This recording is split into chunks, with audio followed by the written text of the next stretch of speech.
Good morning, everyone. As I mentioned on yesterday's Google Meet, today we're going to be continuing our study of poetry. And today we're going to move into rhyme. And I want you to think about the word device. What do you think of when you think of the word device? Well, a device often makes people think of electronics like Chromebooks or your iPad or your cell phone or something like that. But I want you to think about poetic devices. Poetic devices are tools that writers use to help them understand and write poetry. And for these next few lessons, we're going to be focusing on a poetic device called rhyme. You'll remember I mentioned that I often gravitate towards poems that have rhyme because they sound, I don't know, sort of like sing-songy in my head when I read them silently or I read them out loud. And that's common for a lot of people, and that's why it's a popular poetic device. It's a tool that writers use to help their readers understand their poetry. So here's some examples of some poems that utilize rhyme. Let's start with If Things Grew Down.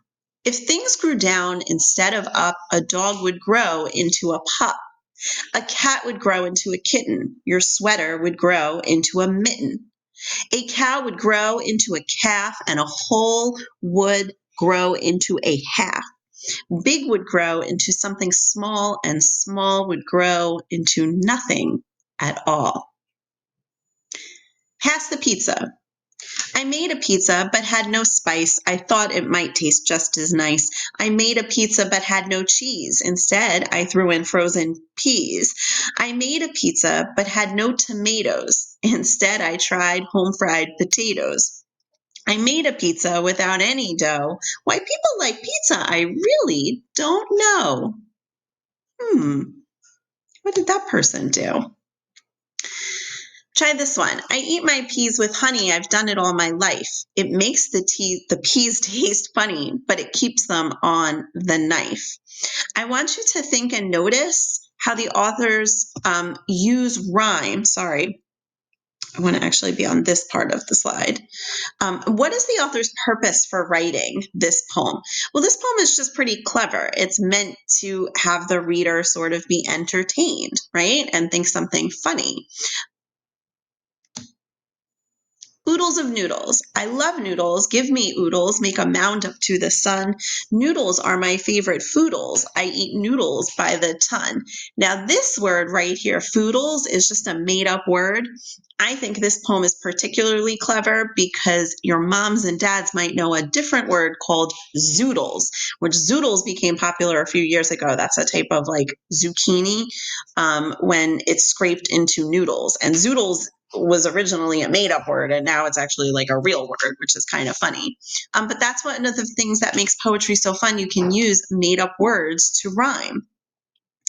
I want you to show you a specific type of poem that has a pattern. It's called an A-B-A-B pattern. And we've read several of these poems already. If you've tried and have not won, never stop for crying. All that's great and good is done just by patient trying. If by easy work you beat, who the more will prize you? Gaining victory from defeat, that's the test that tries you. I want you to notice how the end of every other line rhymes. This is a pattern, the A-B-A-B pattern. The blues match, the reds match with a rhyming sound at the end of the word. Over here in the red, and you match. Here's an example of my A-B-A-B quatrain. Girls with curls. You guys know I have curly hair. Her blue eyes dazzle and sparkle so bright. She smiles in a way that will cheer up the darkest day. I see her face and I am filled with delight. This girl with curls from my heart, she will never stray. Do you notice how every other line rhymes? So that's what we're going to try today. You are going to have an opportunity to make up your own rhyming poem. There's a Google Doc. It's titled Rhyming Poems. You are going to think of your own rhyming poem. It's going to be at least 4 lines so that you can illustrate that A-B-A-B pattern where every other line will have a rhyming word. If you have trouble and you get stuck, just go back to my sample in the model, which you can also look at through Google Slides. I can't wait to read your poems. I look forward to hearing them and seeing how you guys are able to utilize rhyme. Have a great day, and I'll talk to you later.